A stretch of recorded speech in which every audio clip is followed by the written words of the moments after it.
Hey guys, bonjour à toutes, bonjour à tous. C'est Edouard Montaz, directeur de l'enseignement de Sean Clément en Europe. Comment allez-vous aujourd'hui?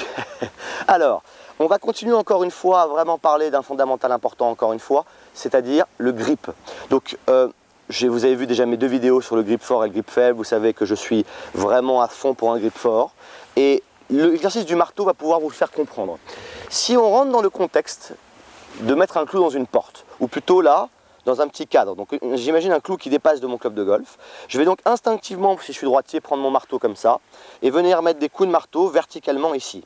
Donc si maintenant je regarde le grip que je vais avoir, on appelle ça en vérité un grip neutre ou faible. Donc si maintenant je descends la main droite dans cette même position et que je mets la main gauche, ou je mets des coups de marteau avec la main gauche, je ne l'ai pas souvent fait, hein, donc j'apprends.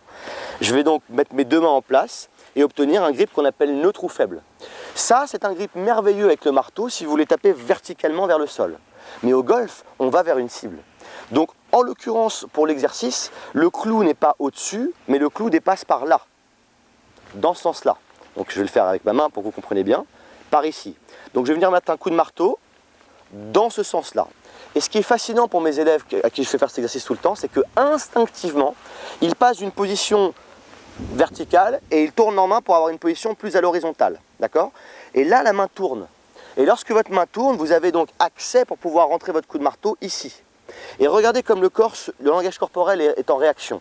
Mon poing va se mettre à gauche, ma tête est plus derrière et je peux donc accéder à travers mon mur. Donc c'est là qu'on parle de grip fort. Parce que si je regarde la position de ma main maintenant et que je fais glisser ma main droite et je mets ma main gauche, j'aurai donc maintenant un grip beaucoup plus fort pour pouvoir compresser dans cette direction. Donc le grip fort, pour beaucoup d'entre vous c'est flippant, excusez-moi du terme, parce que vous dites j'ai une position tellement bizarre avec ma main gauche, sauf que c'est une position dynamique pour aller vers une cible. Donc si vous vous retrouvez encore une fois avec un grip marteau vers le sol, verticalement vous allez avoir un grip très neutre ici, donc c'est très bien pour taper le sol, et malheureusement à l'impact, j'arrive avec une face de club qui est très ouverte. Si maintenant je rentre dans le contexte, mon coup de marteau dans ce sens-là, j'ai ma main droite qui est plus basse que ma main gauche, et j'adapte donc mon grip fort. Là, j'ai un grip qui me permet de compresser dans la direction de la cible. Travaillez sur cette sensation, regardez mes autres vidéos sur le grip fort.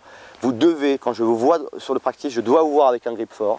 Vous avez plein de joueurs qui font ça. Vous regardez Paul Azinger, Fred Couples, Booba, tous ces joueurs-là, même Duffner, Zach Johnson qui vient de gagner.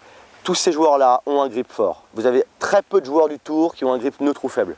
J'en connais très peu, peut-être Montgomery à la limite, qui a un swing un peu dans la verticalité, mais encore, il dit qu'il a un grip neutre, mais pour moi, il est quand même assez fort de main gauche. Donc travaillez là-dessus, si vous avez des questions, n'hésitez pas, je suis à votre écoute et on continue à s'entraîner. A très bientôt sur YouTube.